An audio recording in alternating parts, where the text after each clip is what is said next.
Aloha, my name is Matthew Getter, and this is the Seeking Root Farm in Waikapu, Maui. We do have an Instagram, The Seeking Root, or you can check out our website at theseekingroot.com. All right, awesome. Thank you. We're all about keeping the land full, not the landfill. That's right. You know, table to farm, farm to table. You know, keep the loops intact. Yes, and thank you so much. It's an doing honor. everything we can to practice regenerative agriculture. Yeah.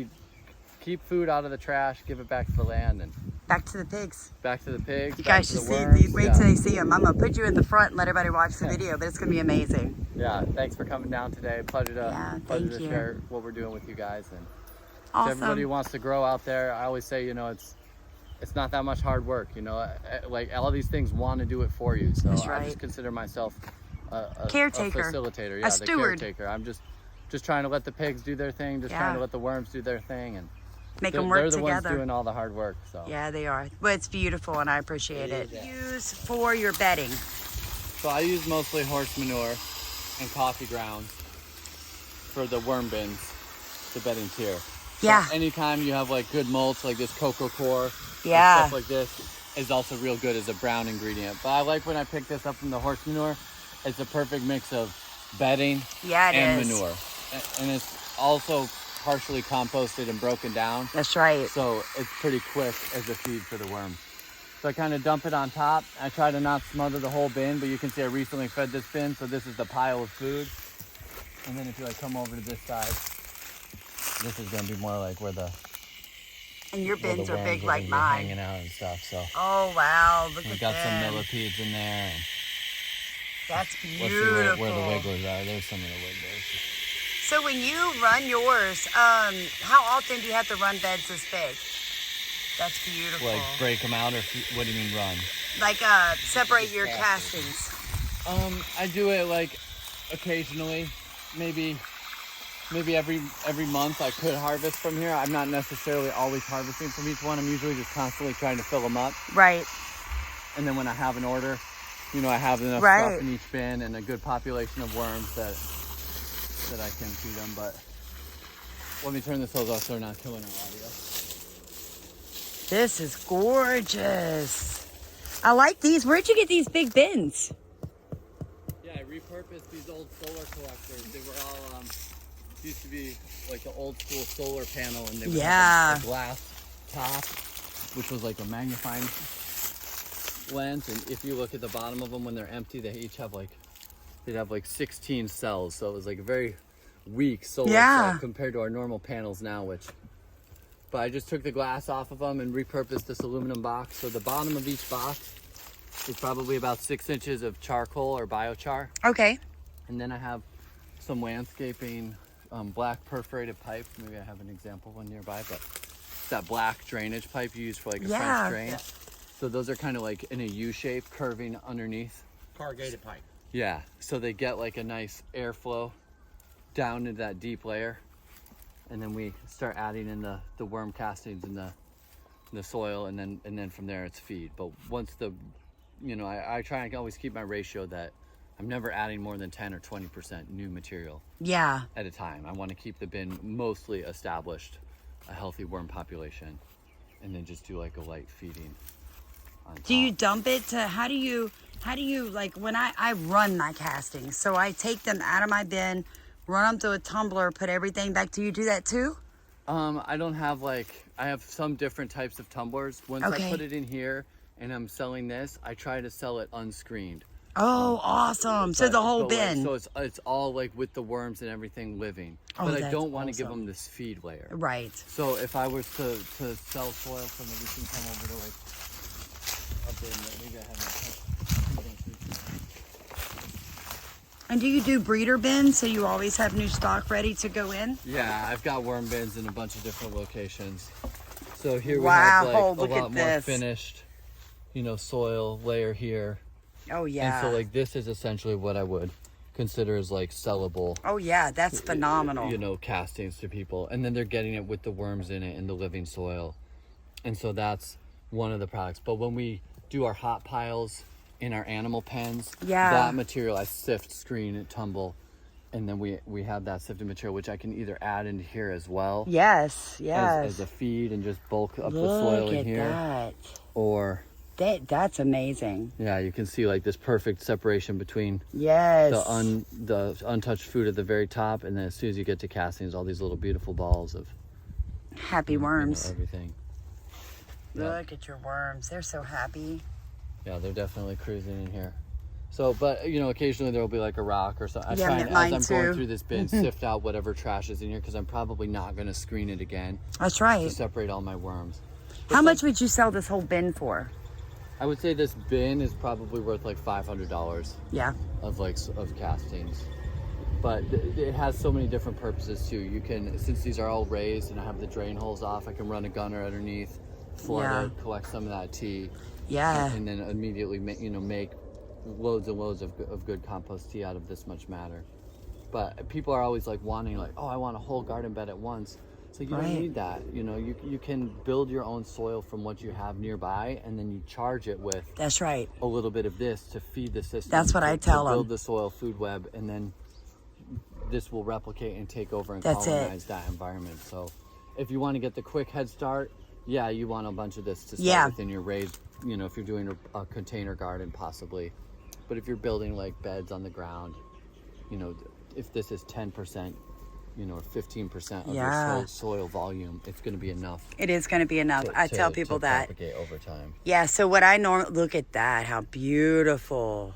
Yeah, we got little baby roly-polies. Yes, you've got wigglers, healthy. I try to tell them, people together. freak out too when they find like little roaches and stuff in their bins, and I'm like, stop. Yeah. It's actually composting, so to see that's a healthy bin. Yeah. It's just part of it. And every environment's going to have different pests, so to speak, that are going to help break down that matter. You're not going to keep them out. Yeah, see, here's a one type of little garden roach right there. Mm-hmm. No problem with that. Now, ants like an environment that's mostly dry. If the moisture content is below 50%, you're going to start getting ants that will take over your bin. But if you keep your moisture where you can see this isn't wet, but this is damp. Yeah. And so as long as you have some existing moisture, the worms are going to keep the that's beautiful. Keep the population. And so I try and always set the condition in my bin where the worms are going to have the most preferred environment.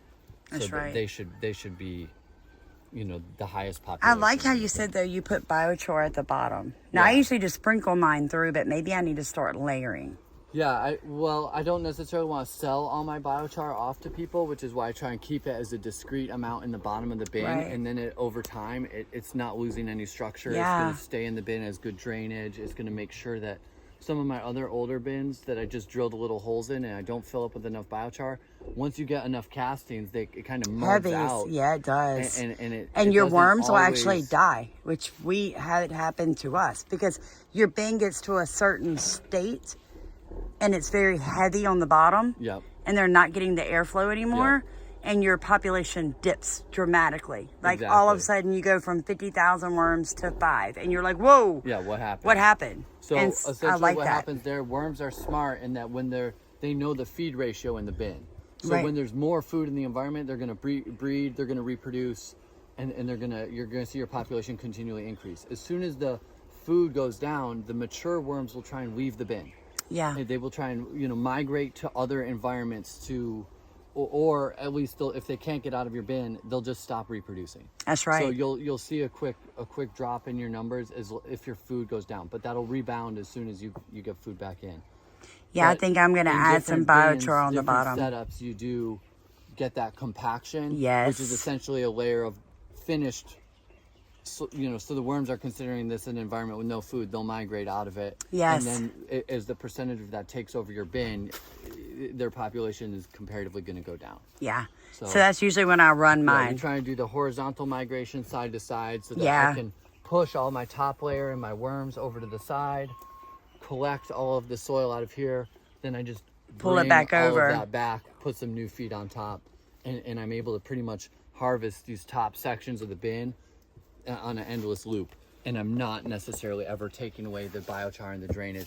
If I did want to go for that layer, I would find probably some more compacted castings way down there, that have sifted through. But it would be ideally it's never anaerobic because there's the holes in the bottom and the drain pipes that come down. I do need to put drain pipes, maybe an so air pipe here's through like mine. the air pipe here. It's, maybe a little. Oh hidden, yeah, but, I need to do something like that in mine. and you can see it's like they'll get inside and end up filling the whole thing with castings. So eventually you kind of got to pull it out. But I was like getting the material out of the pipe because like, hey, that's all usually pure castings. It started as an empty pipe, so they went in there, they pooped, they pooped and came back. Yeah. So it's like that's kind of how it fills up, and you end up with like That's a really beautiful. pure, Yeah. unsifted casting.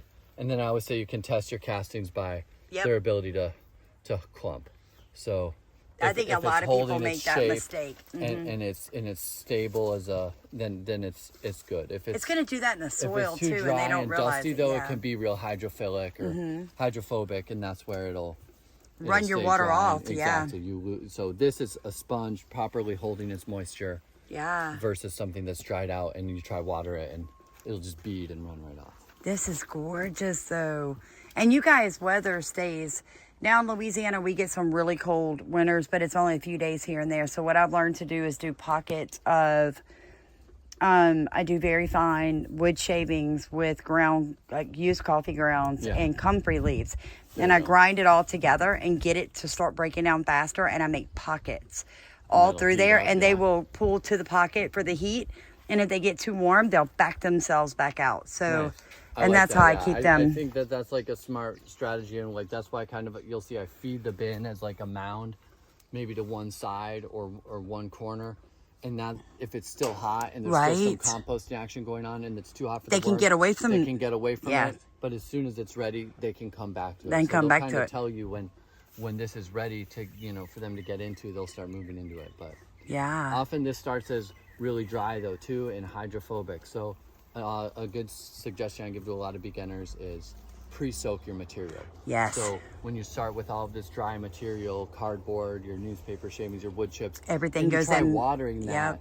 The water usually just runs right through it. But if you let it sit in a bucket for just a couple of hours, it maximizes. It's exactly what we do. We even put it in a big wheelbarrow and we push everything down and we wet it.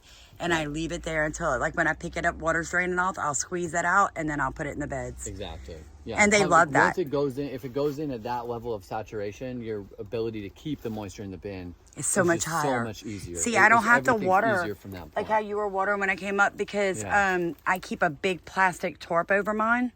And what happens is as the water evaporates to the top of the tarp, it drips right back down. So I almost never have to adjust mine to the bed's completely run or completely finished. And then I run the bed, reset it, dump my worms back in, and just start it all over again. I like that too, and I've definitely experimented with different covers. I don't always like the plastic, the heavier tarps, because I've noticed I get like rats under those sometimes. Okay, so funny you said that. I lost like 8,000 worms. I had food piles, and pulled my tarp back, outruns the rat in every food pile area that had the day before had thousands of worms in it. All the worms and all the food was gone. It ate everything. They were just so It just ate everything. It had a buffet. Right. So we got my husband rescued a cat. We got her fixed, and no rats to worry about right now. Nice. She'll get on the top of the worm bin And sleep. Because she knows they're coming there. She's like, yep, I can't. Oh yeah. She's like, I know you guys are coming back. Well, I've got the dogs that patrol the farm every day. Yeah. So unfortunately, we don't have any cats on the property. No, they would never allow it. But yeah, it's like, as long as you're okay with the certain challenges, you know what I mean? Yeah, that's it, and you will just know what solution you need. But yeah, moisture retention in the bin, I could use a solid wooden lid, or something like that. But yeah, but I think I like that. That's awesome. I like it's working for easy you. To move, and it keeps the sun off directly. It helps you keep the moisture. You notice he's got the wood attached to his too. That's how ours is at home. We have wood on the ends, so we can. Yeah, it doesn't blow away, and yeah, it's like little things. But you can see almost everything at my farm is at some point a recycled. Or Us free, too. Free giveaway. It's like. We recycle I'll everything. take all the things you want to throw away. Us too. Because where's the away? Yeah. That's sort of the question that I'm always trying to answer. Yeah. Is where is the away that we're throwing these things? And if it's if it's not doing any good in a landfill, maybe I can do better at a farm. That's right, because you can repurpose anything. And we use the pallets too. I mean, no lie, this looks very similar, just a different environment is how we run ours in Louisiana, because it's just everything kind of mixed together. Or the irrigation tape. Trip hazards, yeah. I always need to pick Mine's stuff like that up. too. She keeping my shop. Oh, yeah. My shop. Land, all use on this land has to be agricultural. I love that. I wish that's what we're trying to get set up in our parish right now, or areas that must stay for food. Yep. Can't put homes. You cannot. They are food and only food. Yeah. So I bet you have your So- system set up so if you can't get out here every day, everything still runs. It does, but I mostly do come here every day. I There's would always too. something to pick up. There's always something to change and to check on.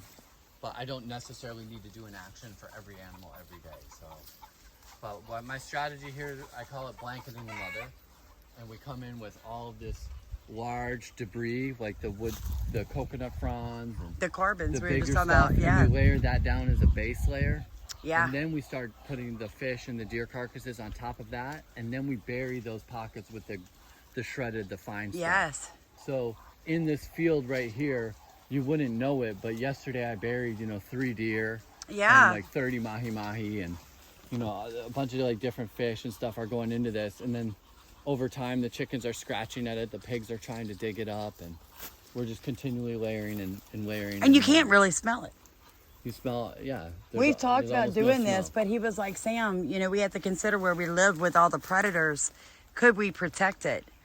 For us, If you are worried about like a big predator digging something up, like the pallets on top of a pile, you'd see how like they can't disturb what's underneath that. The chickens are scratching at the side there, but Yeah. they're not able to ever like dig up or get under that. So if you like, so you've got wood and build your everything pile, in put some here. of I that up. see. Yeah, we start with like logs. I like the bigger stuff at the bottom, so that as they break down, there's like air pockets and paths. Yeah. And then like when the pigs are coming into like root with their noses, if they find a big coconut frond under the ground and they're pushing on it, they're actually like aerating the pile all in all sorts of And ways. so, making then you these put air these pathways. pallets down, you said on top of the areas you really want them to have time to break Yeah. down. And like these piles with the wood board on top, we use those for like when the baby pigs are born. So they can run under and get under that shelter too. Yeah. But the moms can't roll on them. So that's like, it creates a safety for them, but it also creates an undisturbed shady patch. So when we move those pallets around, the worms underneath it are. Look at her. She's so big. Yeah, we can go in there and walk around. Look at her. She's so big. She's stretching and her little. This her started little- out as the low point. This was the wallow in the pig pen. So they were coming in here every day, digging this down and getting it all muddy. And I just figured I'd help them out. Ended up shoring up all the sides with mud, got down deep enough. It's about 6 feet deep there in the middle. But I poked a hole in my liner, like in that fold somewhere. So I got to figure out where to patch it, and then I can get it back up to the full height. But I kind of did it as like a deep pool in the center, and So then a just throw it? shallower pool on that side. Yeah, on the ground anyway. Oh, thank you. I needed some bananas. Oh, it's so. Yeah. My sister will be flying in here in about an hour and a half. I know, that's what I was saying. My sister will be here in like an hour and a half. So then this is awesome. There's your slop. Yep. And there's your chickens. I love this. Here's my baby. My mom had baby pigs right over here. So Oh, I don't want to mess with the mom and the baby pigs. Is she going to be mad at me? I'll leave it here right now. Where's she at? Where are you at with your babies, Pua? Pooh with the pig? Pua with the pig. That's so We had cute. 6 babies there yesterday, 2 days ago. Lily Coy, don't eat. Let's come over here. They're all hiding over here. Are you sure she's not going to get mad? Yeah, If my husband's hesitant, now I'm like, ooh, maybe I shouldn't be coming for the pigs. I feel you. That's like wild pigs, though. Yeah, and that's kind of what we have. Mine's pretty chill, so. Good pigs. They see me every day. Is she in there? Oh. Look at how beautiful the chickens are. Here's all the babies. I hear them, but I can't see them. Come over here, you'll see them all. This is where everybody's hanging out Oh, look. in the shade. Look how beautiful. Listen to There's him. One mama right here. She's just hanging out in the shade. She's a really cute pig. This is a cooney. So she's like a short potbelly pig. Yeah. So they're actually like pretty chill. She can't like move that fast. No, I can see that. Look at her. Look. That's hilarious. Okay, now look at the pallet right underneath your feet. Put your camera right underneath there. Is there babies? Yep. Whose babies are these? Those are the ones that were just born 2 days ago. Sweet darling. Those are Pua's babies. The six, Oh, the hi, six newest arrivals. babies. Welcome to the world. But see how they like to hang out underneath like Yeah, a I boat do. area like Oh, that? she just cut me a look. She said, get away from my babies. That's not their mom. Oh, that's not their mom? She's a big girl. She's a big girl. Now, what kind of pigs are that? That looks like a potbelly pig. Yeah, so there's two types right there. The black one to the left, the big black mama, and the pure wild pig. So we got her as just like the wild pig that's run down the island. Now, normally they're going to look a little scrawnier than that. Right now we're just helping. The next one, the short potbelly to it, sits to her immediate right, is a pure cooney. So that's that Vietnamese potbelly pig. And then I had a cooney boar for a while that I kept in there, so there's a little bit of a mix going on. Yeah, okay, you remember the pig we slaughtered out? Yeah, that's cooney. That was half Cooney, half Berkshire. Yeah. And that meat was slamming. Yeah, so we've got one of my pigs, my boar now is like got one part Duroc and one part wild. Also the brown one in the back. But they make good meat pigs. But the coonies they generally get fatter and better fatty than meat. The Lord's amazing. But I feel bad watching them sometimes because it's like they just look like they barely have any mobility.